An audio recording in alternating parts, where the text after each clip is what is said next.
Hello all, I'm Kel Kidman and welcome to Breaking on the Daily, where today we're going to begin with Jake Tapper equating MAGA supporters to terrorists.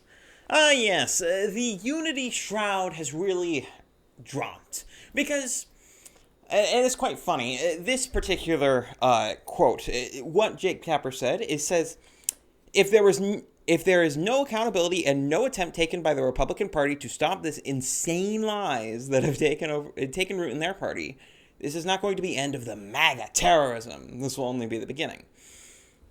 Essentially talking about the things with regard to the election and the totally fairness of it, if you catch my drift. Now, obviously, he hasn't been particularly up on what has been going on, because these insane lies have been, well, confirmed, at least in part, by Time magazine.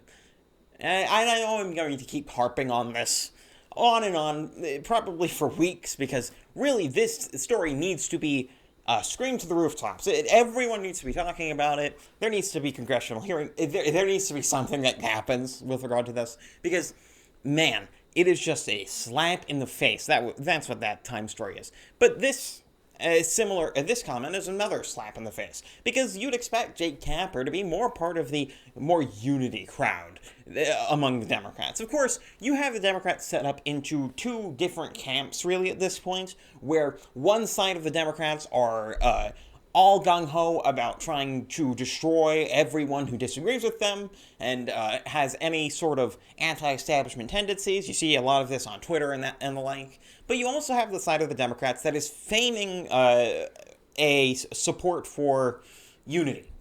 And that's kind of where you'd expect Jake Tapper to be, because that's what the media has by and large been pushing over the past month or so.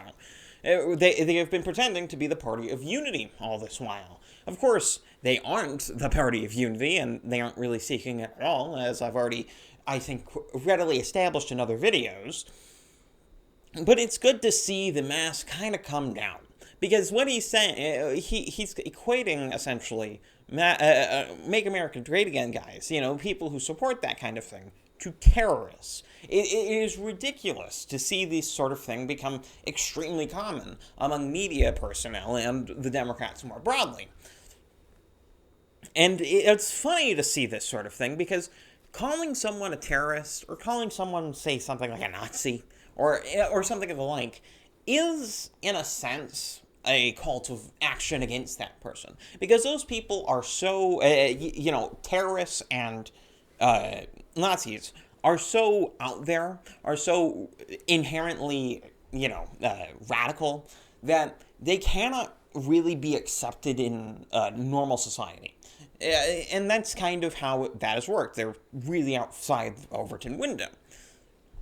And so it's kind of a call to action, especially when it's coming from the same people who would defend things like punch a Nazi, and would say things like that, supporting political violence, of course, in the same action. And this kind of ties into Trump's impeachment defense, because his impeachment defense has been, by and large, if you saw the brief that he did, it was with regard to actually that particular subject. The fact that many Democrats did things which are not only as bad, but substantially worse than anything he said on his January 6th speech, and of which he is being impeached for. Take Maxine Waters, for example, of which there has been many super disingenuous fact checks where they just add fake context or pretend to paraphrase as a quote. Another thing that people like to really harp on when they don't actually have arguments, I've noticed in the past. It really happens way too often, actually. That's something that really needs to be talked about more often, because there is so many times where you'll just be, make a quote, or you'll paraphrase something that someone said in the conversation that you're talking about, and then they'll all get all up in arms saying, no, I never said that, oh, I never said that. No, that's not a direct quote. And then you'll quote them back to themselves and say, that's almost the exact same thing, why are you so mean about that? Why are you so, why are you so bothered about this? But then it goes around in circles, and it's just one of the most frustrating things about online arguments particularly, but it happens in real life too. It's just common occurrence under bad argumentation. But to move on to our next story, Meghan McCain has been has said that trashing pro-impeachment Republicans is a losing strategy. Yeah, sure. Yeah, that's why all of these people have lost their political careers in wake of doing this. Because this is a really funny thing, because Meghan McCain is, as you might assume, the daughter of John McCain. That's why she has a career in politics at all. And, of course, for anyone who's been in Republican circles, or right-wing circles at all, will know that John McCain is known as RINO extraordinaire. But in this very article, Meghan McCain makes an appeal against RINOs for some reason, saying that Liz Cheney is not a RINO, and she's a red-blooded conservative, which, of course, I don't believe. You see, and this has been something that has been worrying a lot of people on the right, particularly, since the election, since many people have completely thrown their brains into the trash and decided that there was nothing suspicious about the election at all. And that is the worry that there will be purity spiraling. And I'm not a fan of purity spiraling. It causes a lot of problems, particularly in a representative republic coalition building system like we do in America. It would cause problems if we were to purity spiral and become such a small tent that no one could be involved except particular sets of people, much like the wokesters on the left. But I don't think that's really what this is, because here's the thing. There's a difference between purity spiraling and taking people who clearly don't actually believe what they say they believe and don't believe anything with regard to what they're supposed to believe based on their affiliation, and kicking them out based on that. All right, there is a reasonable level of gatekeeping that can go along in party politics. If someone talks the talk, but never walks the walk, much like a Liz Cheney or a John McCain or any of these sort of RINO types, they should be kicked out. Not because we want to purity spiral or we want to gatekeep excessively, but because we want to have basic standards for what we consider an actual Republican. And this is kind of why I'm not a huge fan of trying to get rid of people like Mike Lee, or even kind of Marco Rubio. He's getting there, but I don't think he's there quite yet. Sort of those types. The people who weren't in favor, threw their brains in the trash with regard to the election. But, as I'll point out, particularly for Mike Lee, and I'd say Ron Paul falls into this camp as well, they are still going to vote fairly reliably for the actual positions. Like, they're still going to vote for the principles that they're supposed to be voting for. All right, Mike Lee, despite his foreheadedness with regard to the election stuff, has, by and large, and really has one of the most consistent records in the Senate of actually following conservative principle. So I'm not particularly interested in getting rid of him outright. That, I feel, would be a bit of purity spiraling. But someone like Liz Cheney, someone like John McCain, and people like John McCain, Cindy McCain, and their acolytes, complaining, getting those people out, that's totally fair, because these people only walk the walk, all right? All of these people are truly RINOs, because they only walk the walk. And it's funny to see defenses of people like Liz Cheney, and where they will bring up extensively how she's said a lot of things, and that's their defense of her. I'm sorry, that's not a defense. That is not a defense of someone from being a RINO. Because you want to know who also said a lot of things and sounded like a red blood conservative in advertising? Let's take John McCain. Jeff Flake. Freaking Mitt Romney, I think, even falls into this category, at least partially. These people feign conservatism, but then don't vote for it. That's what makes you a RINO. So it is quite funny to see people defend Liz Cheney in this respect. And it is it is also funny to see Meghan McCain try to defend Liz Cheney as not being a RINO, considering she's the daughter of the most prolific RINO of the past few decades. But anyway, let's move on to our next story, and this one is probably the reason that around 60% of you clicked on this video. And yeah, I kind of did clickbait you a bit, because Twitter is starting to think about, at least, doing a subscription model, much like Gab Pro, and that's why you get the Twitter's copying Gab in the thumbnail and title. I really like that. It was the first time I got to use the exclamation mark. I really do appreciate that. Thank you, story. It's really good. And there are some things that seem kind of similar to what Gab Pro is in this particular, in what they're essentially pitching. Now, they have, first of all, the obligatory ad-free experience, where you don't have to scroll through ads to, and that sort of thing. And that's to be expected from pretty much any premium experience of an ad-filled service. But some other things, which are kind of interesting, is you also, they're throwing around the idea of making TweetDeck, or at least certain features of TweetDeck, be kind of hidden behind that paywall, and certain other features that will help people who are more power users, which is kind of what Gab Pro is.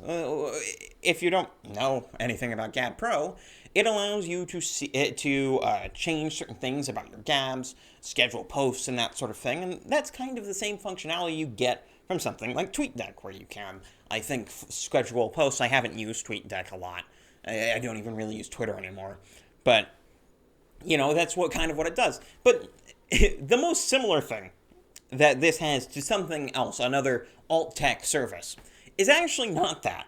Strangely enough, it's not as similar to Gab Pro as it is actually to Minds Plus. Because for those who don't know anything about Minds Plus, well, on Minds Plus, there are, you can post content to specifically Minds Plus if you are a Minds Plus user. And what that is it is content that is only available to people who also have Minds Plus, which is kind of a novel concept. I haven't seen that in any other social media, period, except for Minds. Well, Twitter's is also exploring a very similar option of having people being able to post to this premium version of the website and then have that premium content only be available to people who also have the premium version of the website. So yeah, I kind of did clickbait you here. Maybe I should have put Minds in the title, but I think it's funnier, especially since Gab is more of a direct competitor to Twitter than I would say Minds is, which is kind of why I put that in the title. Yeah, so guys, I hope you guys had fun with that story. I quite did. I really did like the fact that I was able to get that title in. But anyway, let's move on to our last story, I think. So this one's actually a really encouraging story, and something, I don't know, not encouraging, I'd say creative, and something potentially interesting, and something I do hope ends up going through, though I don't know if it would have legs, at least not at this point, because the South Dakota Republicans have introduced now a bill that seeks to nullify Biden's executive orders. And this is kind of a really unique situation because I don't think that has really been tried in the past. At least if it hasn't, it hasn't gone anywhere, certainly. And I have not seen it really at all. And so it will be interesting to see where this goes. South Dakota has been, by the way, just really consistently good. And the South Dakota Republican Party has been great, all right? By and large. I mean, if you're planning on starting a third party, guys, don't start in South Dakota. Go somewhere else, please. Focus your efforts somewhere else. Win a state house somewhere else, because South Dakota is in a good spot right now with their Republican Party. And so this is an interesting piece of legislation. So what it does specifically is it is authorizing the review of certain executive orders issued by the President of the United States, essentially to the Senate or the legislator of the South Dakota, the South Dakota legislator. And it's quite interesting. So, it would allow specifically the executive board of the Legislative Research Council to review any executive order which by nature requires no approval from Congress. Upon review, the board may refer the order to the Attorney General for further examination. The Attorney General will then determine whether South Dakota should seek an exemption from the application of the order if it is deemed unconstitutional. And I don't know if this is going to go anywhere, obviously. This is just a bill that has been introduced. But if it does get through, it is kind of an encouraging thing, and I think it's something that should, in all likelihood, be applied to other states as well, if this does get somewhere, to be clear. It's not something that I would say take action on right now, or try go pushing for in your local state legislator or something like that, because we don't know if it's going to get anywhere. We don't know if it will be... Obviously, this sort of thing is going to have a court challenge if it does pass, and we don't know if it will be deemed constitutional or not. Well, we'll have to see on that one. And so it will have to wait until then to see whether this is actually going to be effective.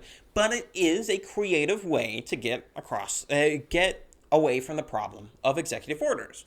It would potentially allow certain things that would normally not be possible. For instance, probably be able to nullify something like DACA, or something like, I don't know, the use of South Dakotans' tax money for, across seas abortions or something like that. I don't know exactly what it would be used for, as, once again, this is just a proposed bill and it doesn't apply to anything specifically, and it's rather to set up a process that could be used in the future. But it is a good thing. And what might be the most interesting usage of this bill, if it does pass, would actually be to prevent something like the Keystone Pipeline from happening. So what South Dakota could potentially do in the future is if some of their industry, I don't know if South Dakota is particularly an energy state, I'm not quite sure on South Dakota's, economy and the specifics of such. They're kind of in that area, I believe. But, essentially, they'd be able to limit, potentially, what the president can do with regard to, say, denying permits for federal land that is actually in South Dakota, and that sort of thing, where anything that is in the jurisdiction of South Dakota will not necessarily apply to something like an energy regulation, which would be a pretty good idea, assuming it is passed through executive order, which the Keystone Pipeline stoppage actually would be. And in that case, if the states that were involved had a similar provision in their law, they may have been able to actually counteract that, saying, no, we don't really want to stop this, so we're just going to prevent that and trying to nullify this executive order because yada, yada, yada, we think it's unconstitutional or whatnot, that sort of thing. And I think that is kind of a good thing to do. It will be quite interesting to see where this goes. I think that's something that needs to be watched. And, I think that's where I'm going to leave you guys today. Wherever you are, though, do, in fact, subscribe. And if you're on YouTube, subscribe literally anywhere else. I don't really care about YouTube. I want to bolster my alt-tech platforms. I want to ride that wave because it seems to me that YouTube isn't really a very vibrant platform at this point. That a lot of these alt-tech sites are much more vibrant nowadays. And as well, subscribe to me on Minds, Gab, those places where I occasionally put my thoughts. I haven't been doing that as often recently, but I'm planning to try and get back into that. I do quite like doing that. And so I think that's where I'm going to leave you guys today. This has been Breaking on the Daily. I'm Kel Kidman, and I'm out.